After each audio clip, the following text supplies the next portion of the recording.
The Northwest Metro has a growing Asian population. In Brooklyn Center, 19% of the population is of Asian descent. Reporter Sonia Goins shows us how a Korean church is making an impact in the community. Osseo Yudabin, Che Edeman, Sonia Goins in Bidar. I discovered the Korean Presbyterian Church of Minnesota while out covering another story. I was able to read this sign, which is in Hangul, because I'm studying Korean. I was so surprised to learn that one of the largest Korean churches in the state is located right here in Brooklyn Center. Joyful songs of praise as service gets underway at the Korean Presbyterian Church of Minnesota. We need to have like an outlet for people to kind of look like us, which is very important. For more than 40 years. I go to a school where there's not a lot of Koreans, and it's nice to be surrounded by people that are like me. It's been a place where people can reconnect with their Korean heritage. So I've been coming to this church for 25 years. Lauren Bay moved to the United States from Seoul when she was 8 years old, and now she's a church leader. There used to be two Korean Presbyterian churches for a while, but they came together as one. The place of worship has several ministries. One service is in Korean. Mostly first-generation Korean Americans, immigrants that have worked really hard. The other in English. Help us to hear your voice today. In the Twin Cities, we are the only church in a Korean church that has an English ministry. Which is helpful for second and third generations who aren't fluent in Korean. It's hard for me to understand like a fast Korean sermon. So I can understand while also being part of like a Korean community. Members say the church is a shelter from hatred Asians sometimes face. Certainly it doesn't protect you, but it is a place where you can feel like you belong. Recent FBI data shows overall hate crimes in Minnesota have increased by 39%. I had this one lady who tried to spit at me. Help us to hear your word so that we can bring your love and your justice and peace to this world. Church leaders say they want to make a difference in the community. They have a partnership with the elementary school across the street. We have donated school supplies and we have scholarships, and we're continually trying to think of ways to partner with our community.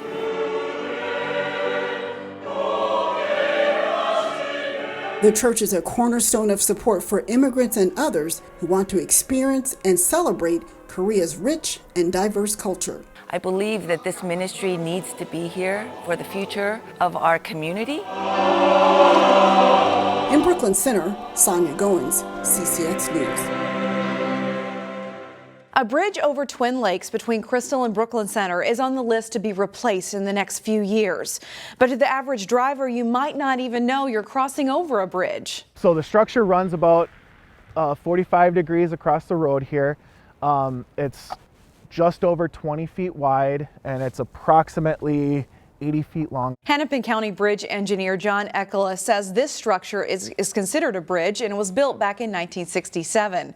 While Ekela says it is still safe to use, it's nearing the end of its life, so it's on the list to be replaced. This project is one of several that will receive federal dollars thanks to the approval of the Metropolitan Council. Through these type of projects, it's really important that we look at the resiliency of our system. So bridges of themselves are very expensive structures, and so we do everything we can to put in the most cost-effective structure and to get the longest service life possible. This $1.6 million project isn't scheduled to begin until 2026, but the project also includes a new bus pad for a bus stop, sidewalk realignment, and ADA improvements. Outdoor recreation is one of the best ways to beat the winter blues, and in many local cities, the skating rinks in neighborhood parks are now up and running for the season. Delane Cleveland went out to Golden Valley to learn more about what it takes to keep the rinks looking good this winter. Getting people outside, it doesn't get any better than that. Winter technically began on December 21st. We like to go skating, and it's fun. But as any skating enthusiast or hockey aficionado can attest, we're just skating around until my legs can't take it anymore. In Minnesota, the season doesn't really kick off until the outdoor skating rinks open. I've been skating since I was 5 years old, and I still love it, even though I can't do it as well as I did 15 years ago. Mike Solinsky ventured north from Florida to visit family in Golden Valley. And while he's in town, he felt compelled to check out the rinks at Wesley Park.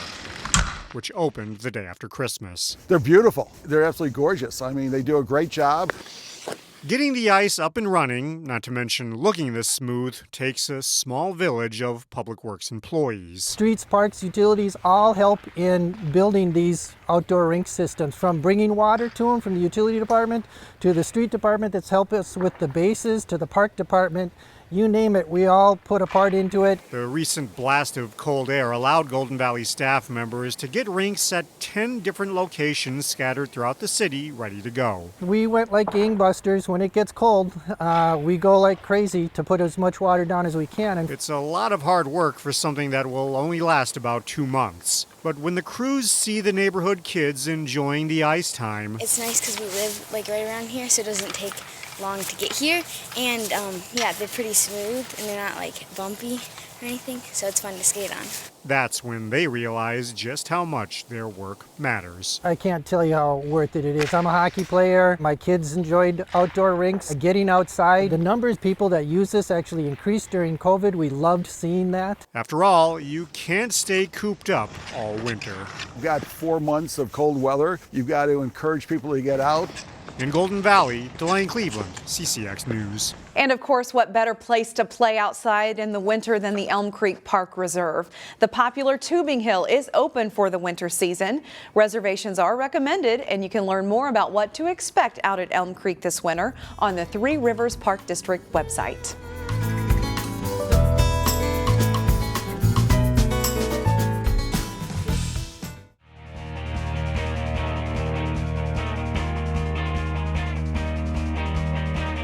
Hello and Happy New Year from CCX Sports. It was a great fall for high school boys soccer in the area with several good teams, including state champion Wayzata. Here's Jay Wilcox with a look at the 2022 CCX Sports All-Area Boys Soccer Team.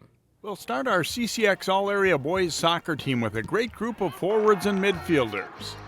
Number 10, Joe Highfield, helped Wayzata to the State 3A Championship, netting the winning goal in overtime in the final. The All-State pick and Mr. Soccer finalist is a highly skilled game changer and had 19 goals and 6 assists. Highfield will play for Portland. Another number 10, Chris Franz of Maple Grove, is another Mr. Soccer finalist in Class 3A. A great finisher and distributor, Franz had 29 goals and 20 assists and was a first-team All-Metro and All-State pick and Crimson Team MVP. Number 21, Sylvester Doe of Champlain Park, gave opposing defenses fits.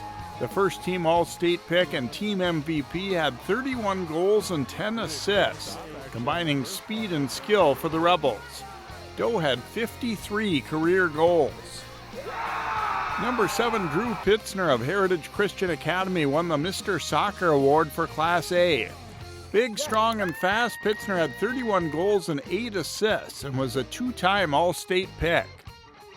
Number 17, Mike Orloff, had a great senior season for Wayzata. The All-State and second-team All-Metro pick led the Trojans with 22 goals and 11 assists and possesses a great shot. He was the emotional leader of the Trojans. Number 9, Carter Sheard of Maple Grove combined with Franz to provide a potent duo up front for the Crimson. Speedy All-State pick Sheard had 17 goals and 7 assists to wrap up a 4-year career. Number 23, Ryan Hutt of Providence Academy broke the school single-season record with 16 goals for a Lions program that is on the rise. Strong and fast, Hutt moved to forward this season. Number 12, Aaron Badillo of Maple Grove earned All-State honors and All-Tournament honors in the state tournament. Creative with the ball and a strong shooter, Badillo had 9 goals and 11 assists. He'll take the shot and he scores! Oh, beautiful shot. Our defenders are led by number 5, Joey Barica of Wayzata. A great communicator and tactical player, Barica earned second-team All-State honors and first-team All-Metro honors. He chipped in with 4 goals and an assist, including the game-tying goal late in regulation in the state title game. Number 21, Elijah Duke of Armstrong led his team to a breakout season, helping the team to 8 shutouts. The Falcons' Defender of the Year, Duke was ranked as the number 4 player in the Northwest Suburban Conference. He chipped in on offense with 3 goals and an assist. Osseo's number 18, Ahmed Kadar, earned second-team All-Metro honors for an Orioles team that handed Maple Grove its only regular season loss and had its best season in the past decade. The Orioles Defensive Player of the Year, Kadar was one of the Northwest Suburban's best shutdown center backs. Champlain Park's number 2, Drew Kalla, keyed the defense for a very good Rebels squad. A vocal leader and great 1v1 player, Kalla has a non-stop motor for a team that had 7 shutouts. He added a goal and 6 assists. Our goalkeeper is Maple Grove's Holden Waldrum. The senior was 14-1 with 10 shutouts, earning all-state honors. After overcoming an injury, he was voted most determined by his teammates. Waldrum had a 47-3-3 career record in 4 seasons for the Crimson. What a fantastic group, the CCX All-Area Boys Soccer Team. And these players also had strong seasons. The honorable mention picks for boys soccer. Jay Wilcox, CCX Sports.